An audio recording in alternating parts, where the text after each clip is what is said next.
Hello everyone, welcome to the day 35 of the Java programming series. Switch case statements से आज का class हम लोग स्टार्ट करने वाले हैं और ये जो है कंडीशनल स्टेटमेंट्स का ही एक और एक्सटेंडेड पार्ट है। एक्सटेंडेड मतलब उसी का एक सब पार्ट है जिससे आप काम कुछ उस जैसा ही कर सकते हो, लेकिन कुछ अलग सेट ऑफ एप्लीकेशंस है इस पर बेस्ड और अलग सेट ऑफ कुछ सिंटैक्स और रूल्स के बेसिस पर। ओके, तो स्विच केस स्टेटमेंट को मेन्यू ड्रिवन प्रोग्राम भी बोलते हैं या फिर अपॉन यूजर्स चॉइस भी बोलते हैं, और इसको मल्टीपल ब्रांचिंग ऑफ कंट्रोल या मल्टीपल ब्रांच स्टेटमेंट्स भी बोलते हैं। ठीक है, तो सबसे पहले देख लेते हैं कि ये है क्या। तो switch case is a statement. Switch case statement is a multiple branching statement where a particular statement is executed out of a number of options as per the user's choice. ठीक है, यहाँ पर सबसे पहले आई विल टेल यू कि आप एक बहुत छोटा सा एग्जांपल लो एक रेस्टोरेंट का। से आप एक रेस्टोरेंट पर गए हो और वहां पर जाकर आपको कुछ खाना है डेफिनेटली, तो उस रेस्टोरेंट में जाने के बाद first you take your seat and everything, उसके बाद यू लुक फॉर कि आपको एक मेन्यू कार्ड मिले जहां से आपको वेटर्स मेन्यू कार्ड ला कर दे और दिखाएं और बताएं कि क्या क्या फूड ऑप्शंस है, किस किस तरह का फूड वहां पर अवेलेबल है और आप उसमें से क्या क्या खा सकते हो, किसमें कैसा क्या सॉसेज है, क्या टॉसिंग है, वॉट एवर इज इट। ठीक है, तो अब आप रेस्टोरेंट गए हो लेट्स से लंच या डिनर के लिए, तो आपका अलग सेट ऑफ खाना होगा। आप अगर इवनिंग में गए हो कुछ स्नैक्स टाइप का खाने के लिए, तो आप अलग टाइप का रेस्टोरेंट जाओगे, अलग सेट ऑफ खाना होगा, isn't it? तो what I mean to say is कि out of a menu card having n number of dishes, you can choose dishes कि मुझे ये चाहिए, ये भी चाहिए, ये भी चाहिए, whatever you want according to your preference. Similarly, switch case statement में भी ये एक ऐसा मल्टीपल ब्रांचिंग स्टेटमेंट है जहां पर फॉर एग्जांपल आप मल्टीपल डिशेस को ऑर्डर कर सकते हो और वहां पर वो डिश ऑर्डर करने के बाद अपना चॉइस प्रेफरेंस वो वेटर को बता सकते हो कि दीज आर माय चॉइस, मतलब preferences, these are the things I would like to have. तो आपको कुछ टाइम बैठना पड़ता है till the time the food gets prepared and it is served to you. तो ये जो आपने चूज किया, देखा, पहले डिशेस को समझा, डिस्कस किया आप लोगों ने आपस में, जितने भी लोग हो आप लोग खाने के लिए, उसके बाद you get to a conclusion, isn't it? Same तरीके से यहाँ पर भी वो उसी तरह से काम करता है। You get a problem statement, you think about it, you decide accordingly कि आपको क्या करना है, कैसे करना है, और फिर आप उसका एक रिजल्ट देते हो। ठीक है, तो in this system the control goes to a specific case and executes the statement for a given switch value. और हाँ, इसमें एक डिफॉल्ट केस भी होता है कि आप फॉर एग्जाम्पल आप रेस्टोरेंट वाले एग्जाम्पल को ले लो कि आप सपोज आप वहां गए, लेकिन just consider it as an example कि आपका तबीयत खराब हो गया या कुछ भी हो गया, आपको कोई डिशेस नहीं पसंद आया, तो आप कुछ भी नहीं लेना चाह रहे हो, तो बाय डिफॉल्ट कुछ ना कुछ तो लेकर निकलना होगा, तो आपको रेस्टोरेंट से एक ग्लास पानी देगा वो लोग। ठीक है, so default is something like that कि ये आपको मिलना ही मिलना है या ये वाला पार्ट आपका होना ही होना है, अदर चीजें हो या ना हो, but these are this thing will take place. ठीक है, ऐसा कुछ। अब इसका थोड़ा सा सिंटैक्स देख लेते हैं। तो स्विच केस में सिंटैक्स क्या होता है, पहले ऐसे स्मॉल में सारा लिखते हैं हम लोग स्विच, और उसके बाद एक वेरिएबल या फिर चॉइस पास करते हैं यहाँ। Okay, now what will be that choice? आपके पास से 10 डिशेस है, 1 2 3 4 अप टू 10। अब एक एक डिश के मतलब 1 में सपोज लिखा है बिरयानी, 2 में mutton pulao, what ever is it, इस तरह से आपका चिकन कोरमा, इस तरह से अलग अलग dishes you have, for example 10 dishes.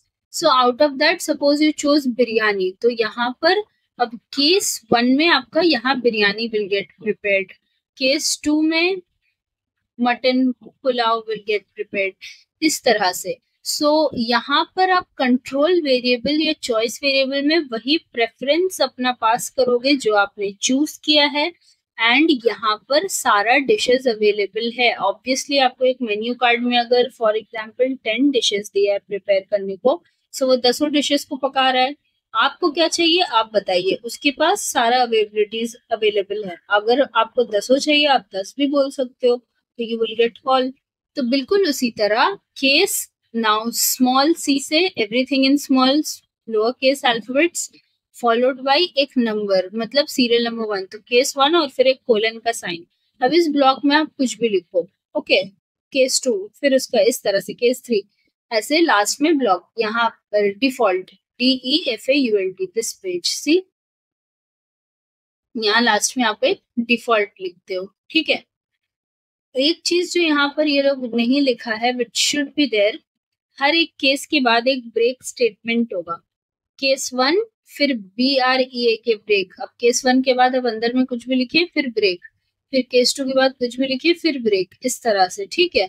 और फिर जितना नंबर ऑफ केसेस आप डिजाइन करना चाहते हो कर लिए। लास्ट केस में आपका यहाँ पे सी गिवन है, लास्ट में फिर आएगा इस तरह से डिफॉल्ट, ठीक है। तो स्विच में चॉइस पास किए, ब्रैकेट ओपन किए, केस 1 बताएं, केस 1 में जो भी है लिख दिए, लिखने के बाद ब्रेक, केस 2 में जो भी है लिख दिए, फिर ब्रेक, इस तरह से केस 3, जितना भी केसेस है। You can have n number of cases, n का मतलब है any number, it can be 1, it can be 2, it can be 3, it can be 100, it can be 1000, as many cases as you want you can मतलब design according to your preferences या needs, ठीक है। और last में एक हो जाएगा default statement. Default के अंदर आपका वो बाय डिफॉल्ट कुछ ना भी चलता है अगर, तो वो तो चलेगा ही, as I told you in the example, okay.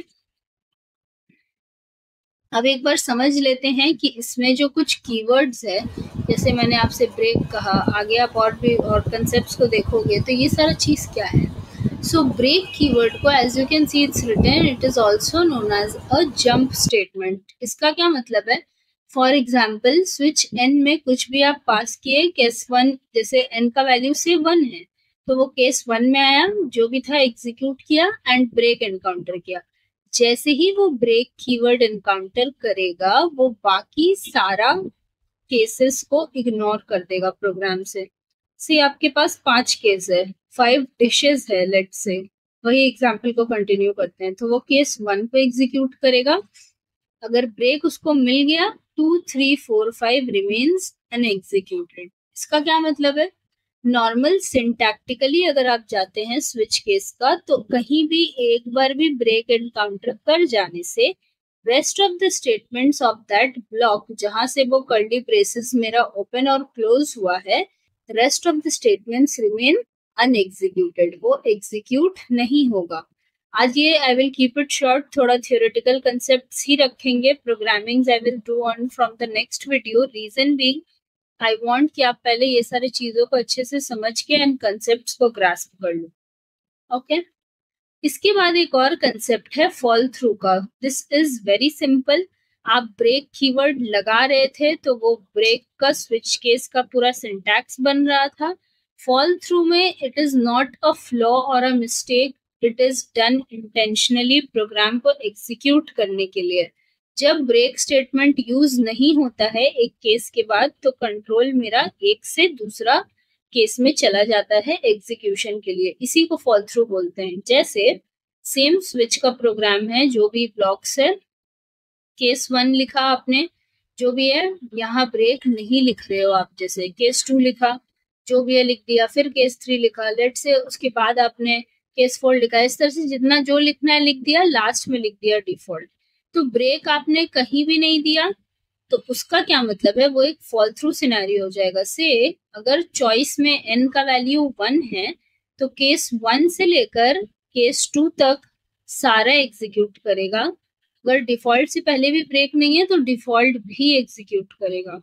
तो यही डिफरेंस है मेरा नॉर्मल ब्रेक कीवर्ड और विदाउट ब्रेक में, कि अगर आप कहीं ब्रेक लगाते हो ब्रेक कीवर्ड, तो वो प्रोग्राम वहीं पर आकर रुक जाता है, rest of the statements execute नहीं होता है उस ब्लॉक का, उस स्विच ब्लॉक का। अगर आप लूप्स में करोगे तो उस लूप का, ठीक है। अगर इफ एल्स में करोगे तो वो इफ एल्स कंस्ट्रक्ट का। Whereas आप फॉल थ्रू में जहां भी ब्रेक कीवर्ड नहीं लगाते, जब तक एक ब्रेक नहीं मिलता है, जैसे आप एक लेट से कार या बाइक ड्राइव कर रहे हो, जब तक आप उसमें ब्रेक अप्लाई नहीं करते गाड़ी चलती रहती है। सिमिलरली आप यहाँ पर जब तक ब्रेक कीवर्ड नहीं लगाइएगा, नहीं लिखिएगा, तब तक उसका कंट्रोल फ्लो चलता रहेगा from the opening till the closing parenthesis. Okay, I hope this is understood. I have simplified it. Examples I'm not doing it today. पहले आप इसी को समझो, then I will go for examples. और default case वही है as I told you all कि let say आपका केस 1 केस 2 दो ही ऑप्शन अवेलेबल है और आपने सपोज n का वैल्यू 10 दे दिया है, तो फिर वो क्या होगा, 1 2 में ढूंढेगा, 10 तो है नहीं, केस 1 है, केस 2 है। आप n 10 बोले तो वो स्विच 10 मतलब case 10 it is trying to find out which is not available, तो वो डिफॉल्ट में चला जाएगा और बोल देगा कि सॉरी इनवैलिड चॉइस या ट्राई अगेन, कुछ भी। ठीक है, so this was all I wanted to से।